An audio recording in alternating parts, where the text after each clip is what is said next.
एक बार की बात है, एक छोटे से गांव में एक लड़की रहती थी जिसका नाम राधा था। राधा बहुत ही प्यारी और दयालु थी। वह हमेशा दूसरों की मदद करने के लिए तैयार रहती क्या हुआ थी। दादी, आप इतनी परेशान क्यों हैं? बेटी, मेरा बेटा खो गया है। वह जंगल में लकड़ियां काटने गया था, लेकिन अभी तक वापस नहीं आया। राधा ने उसकी चिंता समझी और कहा, दादी, आप चिंता मत करो, मैं उसे ढूंढने में आपकी मदद करूंगी। राधा ने अपनी टोकरी में कुछ रोटियां और पानी भर लिया और जंगल में निकल पड़ी। जंगल बहुत घना था और रास्ता मुश्किल था, लेकिन राधा ने हिम्मत नहीं हारी।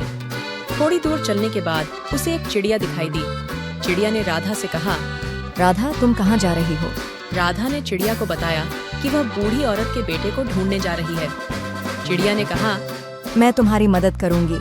चिड़िया ने राधा को एक जादुई पंख दिया और कहा, अगर तुम्हें कभी भी मुश्किल हो तो इस पंख को फूंक मारना, ये तुम्हारी मदद करेगा।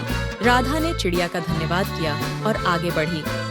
चलते चलते राधा को एक छोटी सी नदी मिली। नदी का पानी बहुत गहरा था और उसे पार करना मुश्किल था।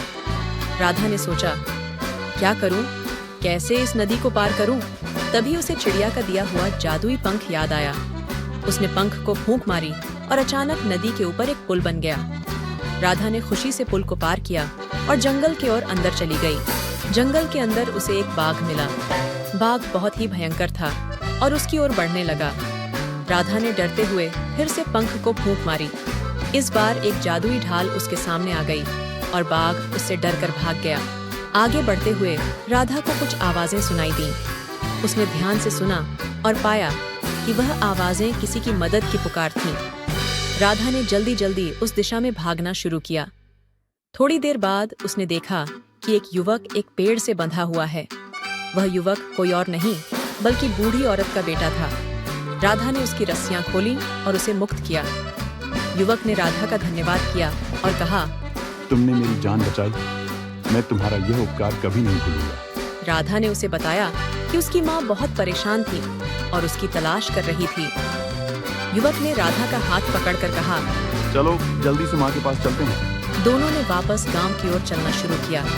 रास्ते में युवक ने राधा को बताया कि वह जंगल में लकड़ियां काटने आया था, लेकिन एक जादूगर ने उसे पकड़ लिया था। जादूगर ने उसे बंधक बना लिया था और उसकी जादुई शक्तियों का उपयोग करना चाहता था। राधा ने युवक से पूछा, तो हम उस जादूगर से कैसे बच पाए?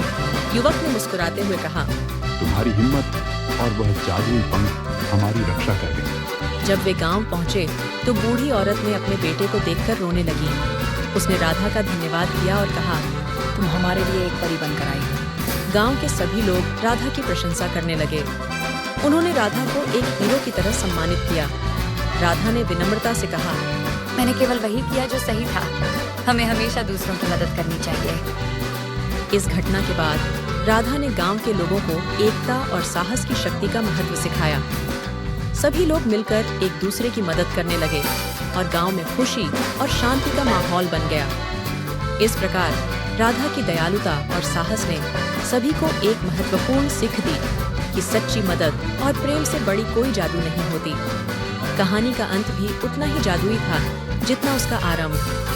सभी ने राधा की तारीफ की और उसकी सिखाई हुई बातों को जीवन में अपनाया, और इस प्रकार राधा की कहानी आज भी उस गांव में बच्चों को सुनाई जाती है ताकि वे भी दयालु और साहसी बन सकें।